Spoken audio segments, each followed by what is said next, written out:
is a specific kind of courage that has no celebration. It is not the courage of leaving. The world understands leaving. It gives you credit for it, builds monuments to it, calls you brave and names things after you. It is not the courage of surviving. Survival is expected. People nod at it. They say good for you and move on. It is the courage that comes after all of that. The courage of a woman who has already proven she does not need someone and chooses, with full knowledge of what it cost her the first time, to want him anyway. Not from hunger, not from loneliness, not because the years were unkind or the nights were long or the bed was cold, but because she looked at everything she had built without him, the awards, the firm, the sons, the peace, and decided that none of it made wanting impossible. That is the most dangerous kind of courage, because it cannot be undone by bitterness, because it has no excuse, because it is entirely, irrevocably hers. This is not a love story. This is what comes after one. 6 months is a long time to pretend a thing is not happening. Adaeze had become very good at it. She had reorganized her Accra office twice, accepted 2 international commissions she didn't strictly need, redecorated the boys' reading room, and committed to a morning run along the Labadi coast that she maintained with the discipline of someone trying to outpace her own thoughts. She was not waiting. She was very clear about that. She was living, fully, deliberately, without apology. Her architecture firm, Adaeze, Obi and Associates, had just broken ground on a mixed-income housing development in Kumasi that would shelter 400 families. She had been photographed for Time. She had spoken at the African Union. She was not waiting. And yet, Shin Jae-won came every Thursday. He had started with Saturdays, chess tournaments, football matches, the occasional awkward lunch where no one said the thing that filled every corner of every room. Then the boys had asked, with the uncomplicated logic of children, why he couldn't also come on Thursdays. Thursdays were when they had football practice. He rearranged his Seoul schedule. He came on Thursdays. He did not push. He did not linger after drop-offs. He brought nothing for her. No flowers, no wine, no gestures designed to impress. He asked about the boys' schoolwork and listened to the answers with the full, serious attention of a man who understood he was in debt and was paying it back one small installment at a time. He was learning them. And she was watching him learn from a careful distance, the way you watch a building go up, knowing better than anyone that foundations take time and that what's built in haste rarely stands. The truce between them had no name. It was not friendship, it was not forgiveness. It was not the beginning of something. It was, she allowed herself this one honest word, possibility. And possibility, as any architect will tell you, is both the most exciting and the most terrifying thing in the world. It was a Thursday in November. The Accra heat had softened to something almost merciful. Jae-won had taken the boys to their football practice and returned them home at 6, dusty and loud and satisfied. Adaeze's sister, Chisholm, had taken Kian inside to wash up, and the house had settled into that particular early evening quiet that smells like jollof rice and cooling concrete.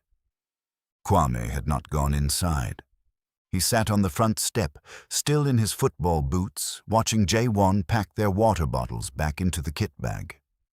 The boy was 6 years old and already possessed the quality of deliberate stillness that made adults slightly nervous. Jae-won zipped the bag. The silence extended. He looked over. Kwame was watching him with those dark, careful eyes.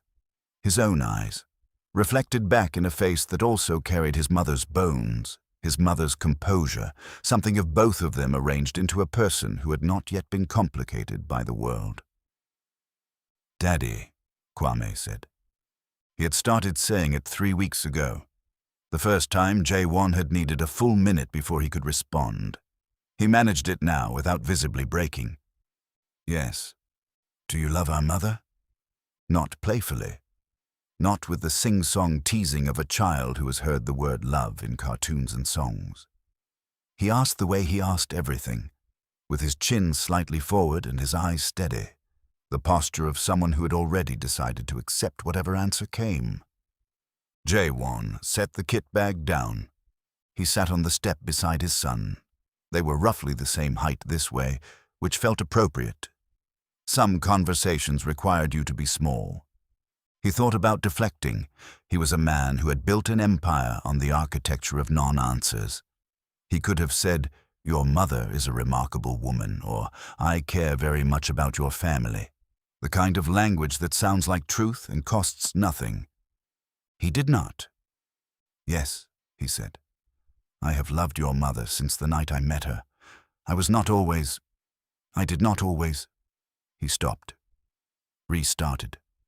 "I made choices that hurt her, that lost me the right to be with her. Those were my failures, not hers." He looked at his son. "But yes, I love her. That hasn't changed. It won't." Kwame listened to all of this. He did not ask a follow-up question.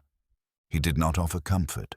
He simply looked at his father for a long, assessing moment, the look of a small judge who has heard the testimony and is recording his verdict. And then he nodded. Once. And went inside to wash his boots. Jae-won sat on that step alone for another 20 minutes. The weight of that nod was extraordinary. It was the weight of a child deciding something, not forgiving. That was too large a word for a 6-year-old. But deciding, classifying, filing his father under a category that had room for honesty, and therefore room for him. Jae-won had negotiated with governments.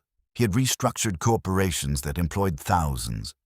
He had sat across from men who controlled armies and held the outcome steady with nothing but silence and nerve. He had never in his life been assessed so completely. He picked up the kit bag. He drove back to his hotel. He did not sleep until very late. She came on a Wednesday. Of course she came on a Wednesday. Madam Shin had always understood that timing was its own language, that arriving when you were expected said nothing, but arriving when you were not said everything. She was at Jae-won's Lagos hotel suite when he returned from a meeting. Standing by the window in a cream silk blouse and grey trousers, her silver hair arranged with the precision of a woman who considered carelessness an act of disrespect. She held a cup of tea she had requested from his suite's kitchen as though she had always had the right to it. "Mother? You look tired," she said. "Seoul misses you." She had brought gifts for the boys, curated, expensive, chosen by someone who understood children well enough to know what would impress their mother too. She presented them to Jae-won with the quiet of a woman making an opening move on a board he hadn't realized was in play. She stayed 2 days before she asked for the meeting with Adaeze. Adaeze said yes. Her sister Chisholm, when told, made a sound that translated roughly to absolutely not. "She forged documents, Ada. She ended your marriage. I know what she did," Adaeze said. "I was there." "Then why?" "Because I'm not afraid of her." A pause. "And she should know that." They met in a private room at a hotel in Victoria Island. Neutral ground, Adaeze had chosen it. Round table, 2 chairs, morning light. No performance. No audience. Madam Shin arrived first and was seated when Adaeze walked in. Adaeze did not hurry. She set her bag on the table, sat, poured water for them both. An act of such unhurried confidence that the older woman's eyes shifted, almost imperceptibly. "You requested this," Adaeze said. "So?" Madam Shin smiled, the smile of a woman who has always believed that elegance is a weapon. "I want to understand your intentions," she said. Her English was precise and accented and carefully chosen. "My son is rebuilding a relationship with children he did not know existed. I can accept that. Children are blood, but I want to understand." A pause, weighted with intention. What do you expect from this arrangement, for yourself? What I expect? You are a successful woman. You have built something impressive. I can acknowledge that freely. The smile did not waver. But Jae-won's world is complicated. His position requires certain things, a certain presentation. I think you understand what I mean. She meant, you are not what I would choose for him. She meant it the same way she had always meant it, without raising her voice, without a single word that could be cited in evidence. Adaeze looked at her for a long moment. Then she spoke. I want to make sure I understand you correctly, she said. Her voice was the temperature of a room with no windows.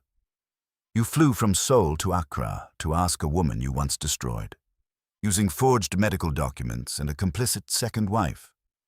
What her intentions are. Madam Shin did not move. I have no intentions toward your son that require your approval. I never did.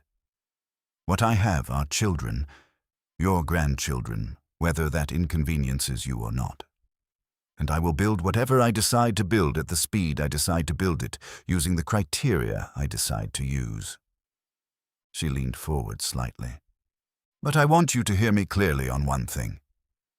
Just one. The room was very quiet. If you ever, in any way, by any means, through any person, attempt to move against my sons, their security, their peace, or their sense of themselves, you will find out that I am not the woman you dismissed 7 years ago. I've spent those years becoming someone your intelligence networks would have a hard time navigating. A pause. I don't make threats. I'm simply describing geography. Madam Shin said nothing. For the first time in the entire meeting, something moved across her face that was not calculation. It was very close to respect. Adaeze picked up her bag. Thank you for the meeting, she said. Safe travels back to Seoul. And she left. He found out that evening, not from Adaeze. She told him nothing. From his own security, who had observed his mother's hotel arrangements and noted the overlap. He called his mother at her hotel. She answered on the second ring, which meant she had been expecting it. You went to see her. I had questions. You had a strategy, he said. There is a difference. His mother's voice was patient. The patience of a woman who has managed her son for decades and believes she can continue to do so. Jae-won, I am protecting... Stop! The word landed like a door closing. You forged a medical report. You ended my marriage. You selected a replacement wife who you knew could not have children, so that the question of my fertility would never be examined. You cost me 5 years with my sons. Each sentence was delivered at the same volume. Flat, final. I have known these things for months. I have not spoken about them. I told myself I was processing. I think I was afraid of what it would mean to say them to you directly. A silence. I'm not afraid of it now. What he did next was not impulsive. He had, in fact, spoken to his lawyers 3 weeks prior. He had restructured the inheritance clauses of the Shin Group holdings. His mother's advisory role, ceremonial but symbolically enormous in their world, was formally dissolved. The family council, which she had chaired for 11 years, received his decision in writing. She was removed from all governance, with a financial settlement that was generous and a letter that was not. He did not do it to punish her. He did it because a man who claims to have changed must change structurally. Words are not architecture, actions are. His mother's world in Seoul shifted overnight. The people who had courted her for access understood immediately that the access had moved. She did not call him for 8 days. When she did, her voice carried something he had never heard in it before. She did not apologize. Madam Shin was not built for apology. But she said very quietly, "You were always more like me than you knew." He thought about that for a long time. He wasn't sure if she meant it as comfort or indictment, perhaps both. It was a Saturday morning, 3 weeks after Madame Shin's departure. Jae-won had taken the boys to a small football pitch near the house. Kwame was on the field. Kian, who was technically there to play, but had decided instead to conduct an investigation of a very interesting ant colony near the sideline, was crouched in the grass beside Jae-won's bench, narrating his findings at considerable volume. "This one is the leader," Kian said, pointing with a stick. "You can tell because he walks different." "How does he walk?" "Like he knows things." Jae-won looked at the ant. He had no particular feelings about ants, but Kian had a way of making everything feel urgent and important, and he had learned to follow the boy's attention like a compass. "Do you know things?" Kian asked, without looking up. "Some things." "Do you know why Mama stands at the window at night?" Jae-won went very still. Kian was still watching the ants. He asked the question with the same casual gravity with which he'd asked about the ant colony, as if it were simply the next item of interest in a generally interesting world. "I woke up for water last week," Kian continued. "She was standing by the big window, the one that faces the garden. She wasn't doing anything, just standing." He looked up at Jae-won with bright, uncomplicated eyes. "She does it sometimes. Chisholm Auntie says she's thinking, but she doesn't look like she's thinking. She looks like she's—" He searched for the word with the concentration of a child who takes language seriously. "Waiting." The pitch sounds continued around them. Whistle, shouts, the ordinary percussion of a Saturday. Jae-won said carefully, "Did she see you?" "No, I went back to bed." A pause. "I didn't want to interrupt." He went back to the ants. "You should talk to her," he said as an afterthought. Jae-won looked at his 7-year-old son. "You think so?" "Yes," Kian said, with the absolute confidence of someone who has never once doubted that talking to people is the solution to most problems. "Adults make things very complicated. It's actually quite simple." He picked up his stick. "The ant just walks up to the other ant. He doesn't wait." On the pitch, Kwame scored. Kian leapt up and screamed with a volume disproportionate to his body. The conversation was over. But it had done its work. It was past 11 when the office emptied. Her associates had gone home. The cleaning crew had come and gone. The Accra night settled outside the glass walls of the top floor. City lights scattered below like a conversation happening without her. Adaeze sat at the long drafting table. In front of her, the blueprints for the Kumasi development. Phase 2. A community center, a women's cooperative building, a small clinic. She had been working on the clinic's orientation for an hour and had made no decisions. Her pencil rested on the paper. She was not thinking about the clinic. She was thinking about structure, the invisible kind. She had always understood buildings better than people. Buildings declared their intentions. A load-bearing wall announced itself. A foundation crack gave warning. Materials had tolerances you could calculate and properties you could trust. You knew what you were working with. People were different. Jae-won was different. He had been coming for 6 months. Thursdays and Saturdays, occasionally Sundays. He had attended Kwame's chess tournament in a room full of Ghanaian parents and their ambitious 7-year-olds, and he had sat in the folding plastic chair without complaint and studied each game with the same focused attention he presumably brought to hostile corporate takeovers. He had learned how the boys took their Milo, that Kian needed to be redirected, not corrected. That Kwame communicated most honestly through chess problems and would use a game to say things he hadn't found words for yet. He was learning them. He was, she set the pencil down, learning her too.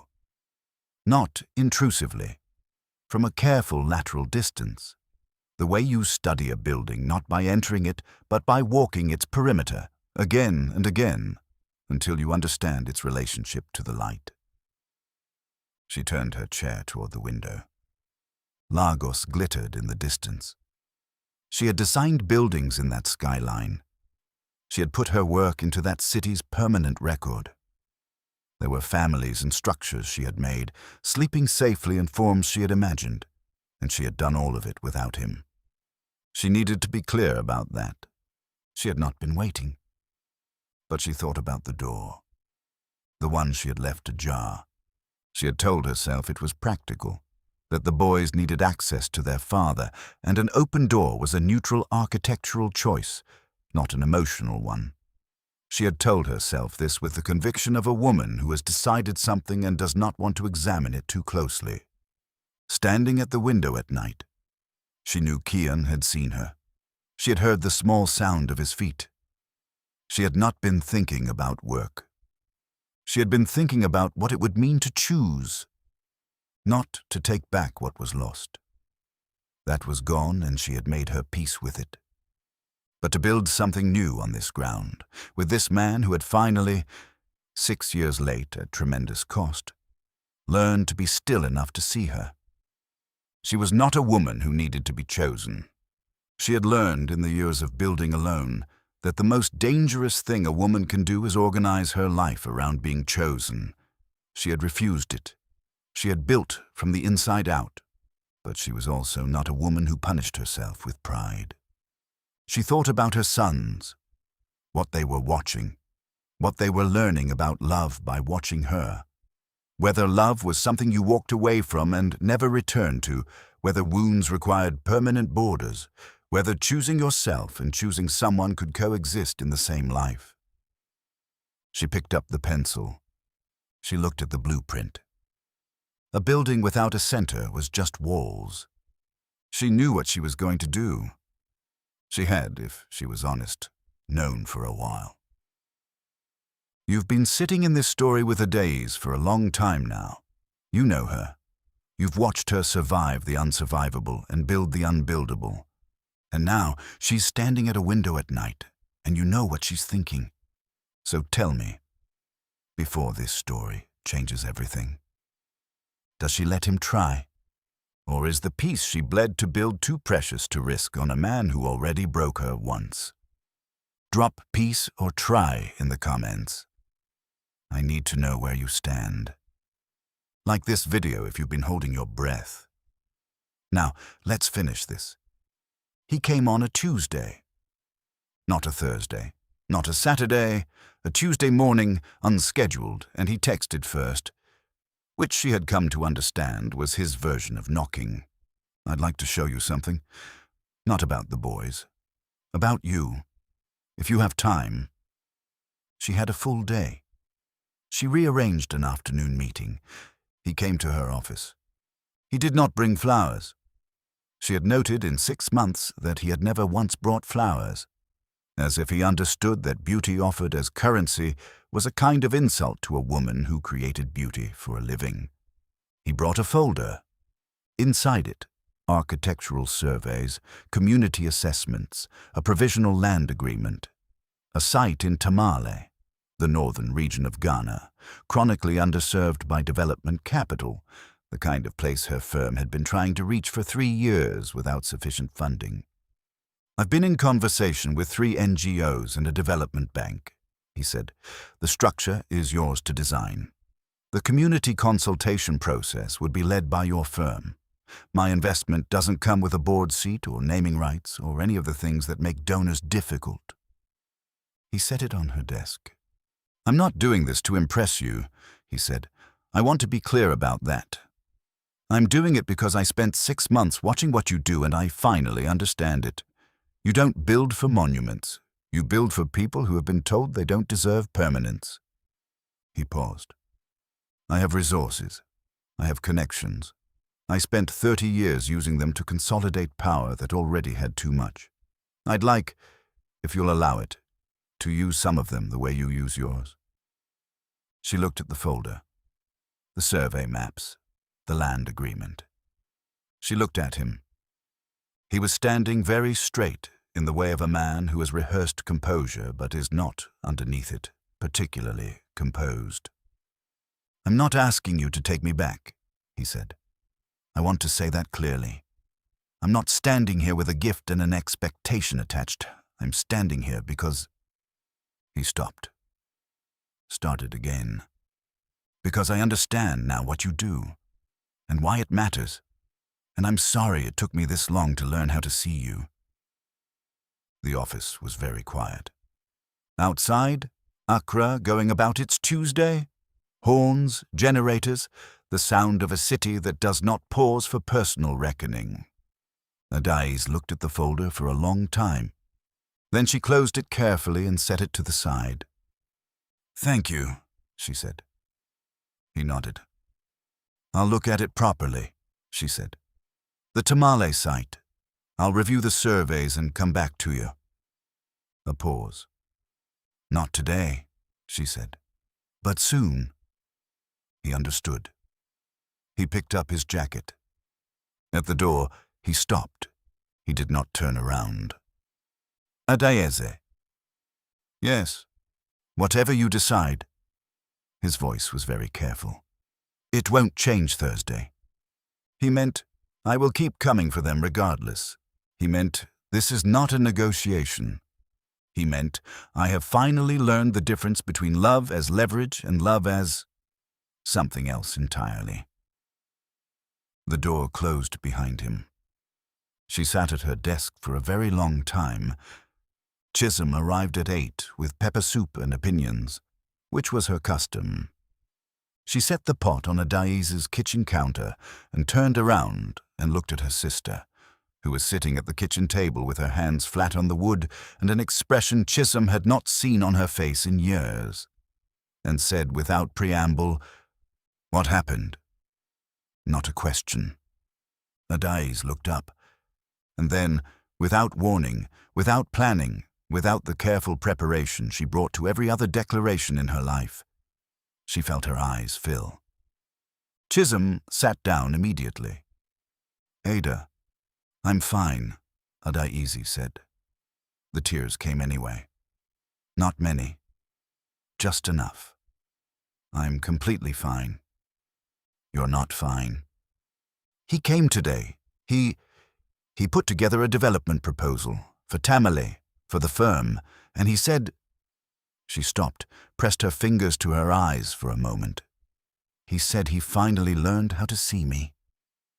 Chisholm was quiet. "And you believe him," she said. Not a challenge, just the locating of a fact. "I don't know," Adaeze said. "I believe that he believes it. Whether he holds, I don't know. But," a long pause, "but I still love him." She said it the way you say a thing you've known for a long time and have been calling something else. "I have been performing Healed for 4 years, Chi. I was so good at it I forgot it was a performance. I built the firm, I raised the boys, I gave speeches about self-determination, and I meant every word, and I was also a woman who still loved a man who had been catastrophically, unforgivably wrong, and I did not know what to do with that, so I called it peace." She looked at her sister. "It was not entirely peace. Some of it was armor, and I got very comfortable in armor." Chisholm reached across the table and held both her hands. "Does it make you weak?" she asked. "Loving him?" Adaeze thought about this with the seriousness it deserved. "No," she said finally. "Loving him when I needed nothing from him, when I was full and complete and functioning without him, that's not weakness. That's the most honest thing I've felt in years." Chisholm squeezed her hands. So, what are you going to do?" Adaeze looked at the kitchen window, the garden beyond it, the boys' football sitting in the grass, where Kian had abandoned it, as he abandoned everything, joyfully, confident it would still be there when he returned. "I'm going to do what I do," she said. "Which is?" "Build something." She went to him on a Friday evening, his Lagos hotel, the same one he'd kept for 6 months, the one that had quietly become a second address, because a man who is serious about staying makes himself findable. She had not called ahead. She felt, with the certainty of someone who has made a real decision, that a real decision didn't require an appointment. He opened the door. He had been working, jacket off, sleeves rolled, papers on the desk behind him. He looked at her and said nothing for a moment, which was the right response. He stepped back. She came in. She stood in the center of the room. She had thought about what she would say. She had written nothing down. She never wrote speeches. But she had thought clearly, the way she thought about structures, identifying what was load-bearing and what was decorative and what was entirely unnecessary. "I'm not taking you back," she began. He nodded. He had known that. What we had, that marriage, that version of us, it's gone. I grieved it. I buried it. I don't want to dig it up, even the good parts, especially the good parts. Do you understand? Yes. What I am willing to do is different. She looked at him steadily. I'm willing to build something new. From the ground, no titles, no assumptions, no debt from the past transferred to the present. We start from nothing, and we see what we can make. She paused. But I have terms, and they are not negotiable. Tell me. You remain in the boys' lives unconditionally, regardless of what happens between us. If we try and it doesn't work, you do not disappear from them. Not ever. That is the first thing. Agreed, he said, without hesitation. Your mother does not have access to my children, cordial if necessary.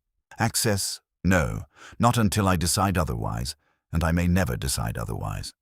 That is the second thing. Agreed. You do not move to Accra. You do not rearrange your life dramatically to demonstrate commitment. That frightens me. What I need is not a grand gesture. I have watched enough of my clients want grand architecture and need simple structure. What I need is, she chose the word exactly, consistency. Show up when you say you will. Be honest when you're struggling. Don't perform. I can read performance. I've always been able to read you. Something moved across his face. I know, he said quietly. And the last thing.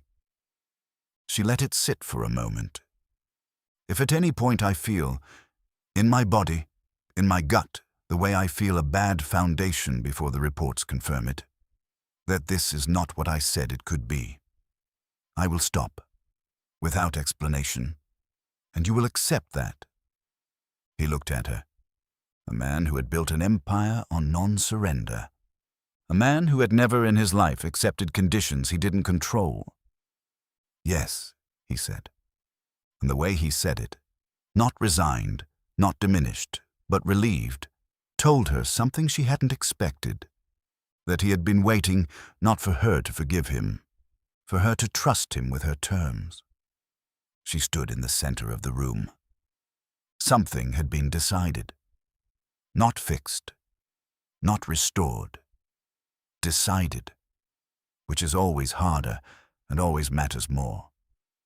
Okay, she said. He did not cross the room. He did not reach for her. He simply stood there in the particular stillness she had once, years ago, mistaken for coldness and later understood was reverence. And he looked at her the way a man looks at something he knows he does not deserve and has decided to spend the rest of his life trying to be worth. Okay, he said back. They told them on a Saturday.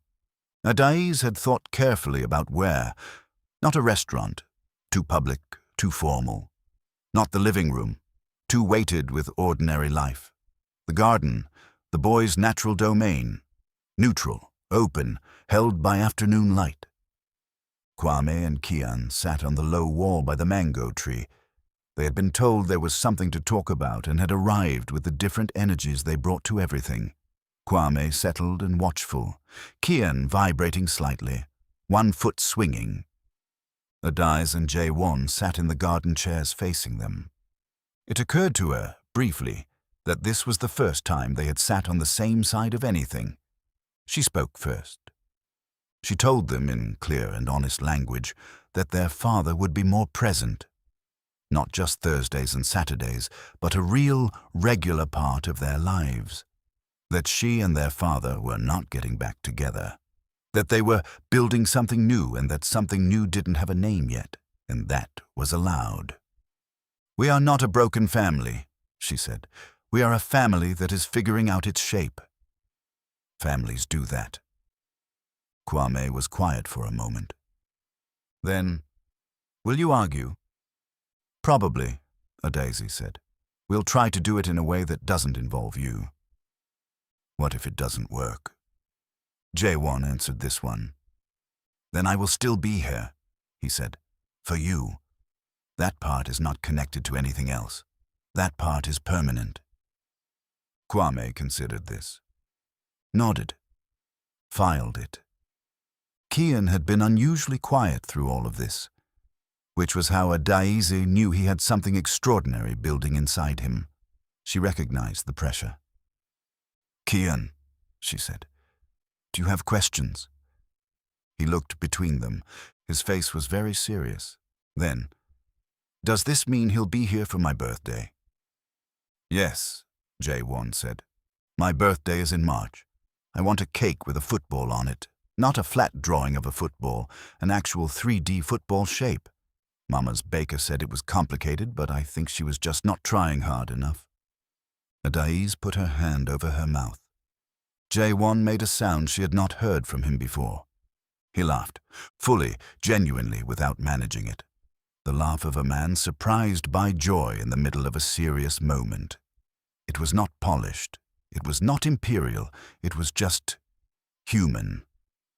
She looked at him sideways. He was still laughing.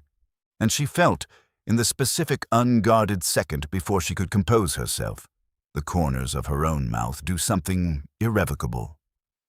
"I'll personally speak to the baker," Jae-won said. "Thank you," Kian said with enormous dignity. "I knew you'd understand." He hopped off the wall and disappeared inside, satisfied that the important matters had been addressed. Kwame followed. At the doorway, he stopped, as he always stopped, and looked back. He looked at his father first, then at his mother. Then he did something she had not expected. He smiled. It was a small smile, careful, but it reached his eyes, which were his father's eyes, and it was the most expensive thing she had ever been given. He went inside. The garden was quiet. "He smiled," Jae-won said.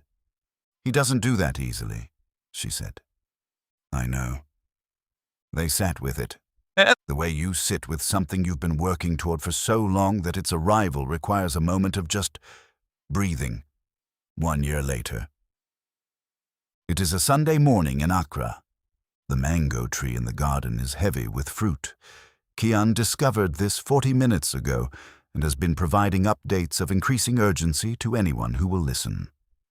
Kwame is at the kitchen table with a chessboard, playing against himself in the focused silence of a boy who has decided to master something. Adaeze is on the terrace with her coffee and a sight report she is not reading. She is watching Jae-won in the garden. He is standing on a step ladder, which Kian is nominally holding steady, but is actually just standing near, while looking at the mangoes above with a scheming expression. Jae-won has been recruited to retrieve the highest fruit, which apparently Kian decided were the best ones based on an assessment system he has not fully explained. She watches him reach. Steady himself. Hand the mango down to the boy who accepts it with the reverence of a relay runner receiving a baton. He is not wearing a suit. He is wearing a gray shirt, sleeves pushed up, with a small grass stain she suspects happened when Kian dragged him into the garden. He looks like a man who has stopped trying to look like something else.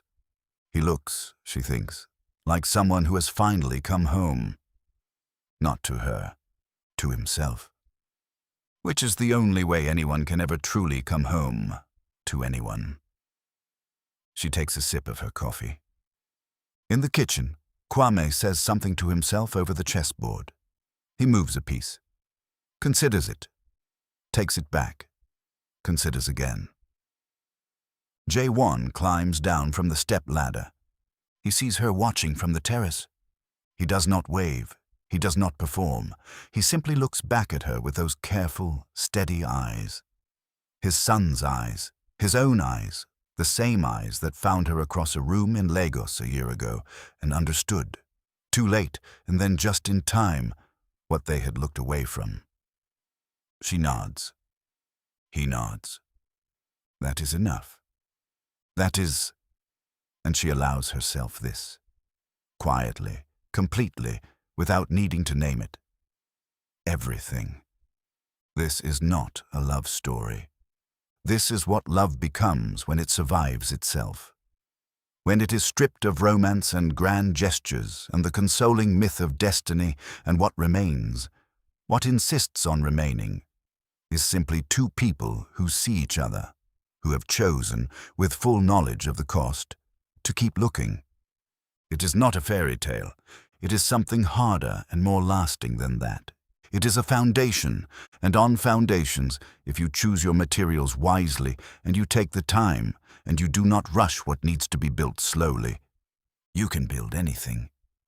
It was about whether a woman who had already proven she needed nothing could choose to want something anyway, from power, from fullness, from the quiet authority of someone who has already survived the worst. She could. She did. And the most extraordinary thing is not that she chose him, it is that she chose herself first, so completely, so thoroughly, that when she finally chose him, it cost her nothing she could not afford. That is the kind of love worth telling stories about. If this story sat with you, if Adaeze and Jae-won and two little boys with their father's eyes made you feel something real, please like this video. Share it with someone who needs to hear it. Subscribe, because there are more stories where this one came from. And drop in the comments. What did this story teach you? About love, about patience, about what it means to build something that lasts. I read every single one. Until the next story, take care of yourself. You deserve the kind of love that earns you.